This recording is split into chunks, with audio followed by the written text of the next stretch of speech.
What's up everybody, Alex here and welcome to the Dota Underlords Best Builds of the Week, the weekly series where I show you guys 5 builds to help you rank up in Dota Underlords. Now the first and the top build of this meta is the Assassins. This is the best build of this meta. A lot of people talk about Scrappies, and Scrappies are still fantastic, but this is the build. Some people are starting to catch on to it, right? My videos of the last week or so have really caught on, and you're seeing a lot more Assassins in the meta. The result of that is they are somewhat more contested than they were last week, but this is still the build to beat.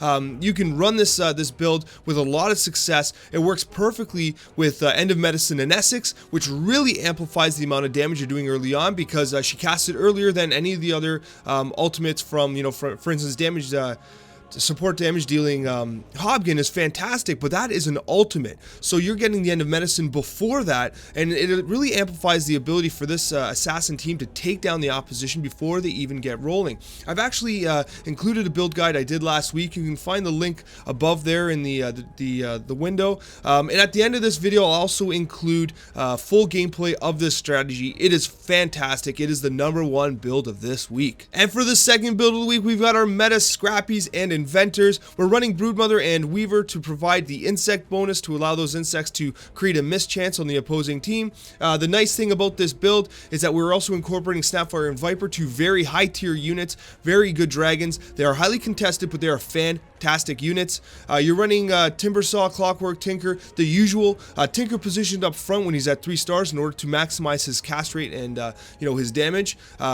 You also want to run damage dealing support Hobgen. The reason for that is because the Let's Go Crazy ultimate works perfectly with Scrappies because Scrappies are so resilient. It really extends the length of the fight, and with support damage dealing Hobgen and Let's Go Crazy, the longer the fight goes on, the more advantageous it is for you. So it is very important that we run support damage dealing Hobgen. If you can't, take Jewel or any other best available. But overall, this is one of the top builds of the meta, but I got a variant of it that I think might be pretty neat coming next. Alright, so we all know that meta Scrappies is fantastic, but what if we do something a little different? What if we dip into one of the other fantastic units of this current meta, and that is the Bloodseeker. Now, what we're doing here is we haven't seen a lot of Bloodbound strategies, and this is one that I've been playing with and I've had a lot of fun with, and I want to hear in the comments if you guys have any success with this as well, because basically what you're doing is you're running the Sacrificial Warlock in front because you're amplifying the damage of Bloodseeker by 125%. You're looking for the Stonehall Pike for Bloodseeker to really amplify his carrying ability. You're running Scrappies positioned in the back here because you're sacrificing the Warlock. These guys will step forward. Any assassins, which are more common in the meta right now, jumping, they'll jump into the rear line here and get picked up. You're running Bounty Hunter as well, simply for the single target impact. It's going to help Bloodseeker kind of take down a few units a little earlier. But overall, Deadeye, Bloodbound, and Scrappies. It's a pretty neat combination. It's something that I've been having a lot of fun with. I think Bloodseeker is fantastic, especially with like any really high tier carrying item, but specifically Stonehall Pike, one that is a tier 2 item. You gotta grab it if you see it because it will absolutely carry Bloodseeker into the late game.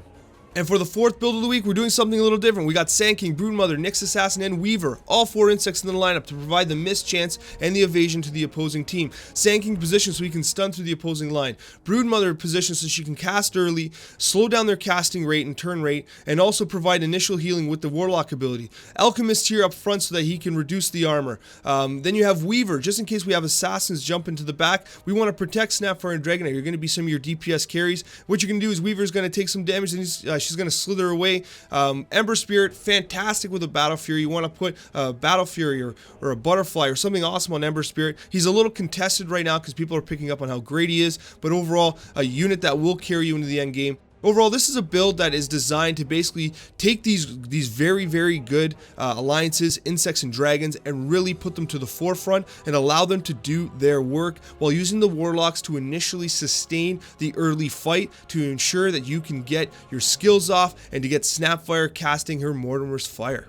And for the final build of the week, what we got here is we got mages now. I know you might be thinking, Alex, this is crazy. We got mages here. And I know. So I've been working really hard at figuring out a good strategy around mages, and this is what I've come up with. You got your 75% damage magic bonus applied by the 6 mages. You actually have 7 mages here. And what I want to show you is that you can actually modify some of the way that you play depending on what you're feeling. Like, for instance, Ogre Magi is the odd one out here. Once you get your Lich, you can actually pull Ogre Magi out. You can even put an Axe here if you want. If you have an Axe from the early game, you can play Axe here. I would actually recommend Doom. I'd have Doom at the back here to protect you from any jumping assassins. Remember, Morphling, if he gets jumped, he's just going to waveform away.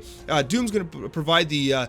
He's really tanky, and he's going to be providing the brute debuff to any assassins that jump. Any Scrappies, the meta Scrappies at the front, are going to be dealing with Treant Protector. Now, the one thing I really like about this as well is if Storm Spirit's taking too much damage, he's going to, Storm Form away. And the nice thing about this build, the absolutely fantastic thing, is the increase in 75% magic damage will apply to Friendly Fire Hobgoblin, and it'll also apply to the ability of Treant Protector. Leech Seed is magical, and the result of that is Treant Protector is going to be doing more damage and healing your units. So it is a really good synergy between mages, Treant Protector, and Friendly Fire Hobgoblin. So this is the build if right now, if you're looking to go mages and really counter the meta. No one's going mages right now, so this is a really good chance to counter the meta, and this is the build that I think does it. Honestly, this is a fantastic build, and I hope you have success with it. Thank you so much for watching, and a special thank you to all my subscribers. Take care, everyone, and best of luck in Dota Underlords.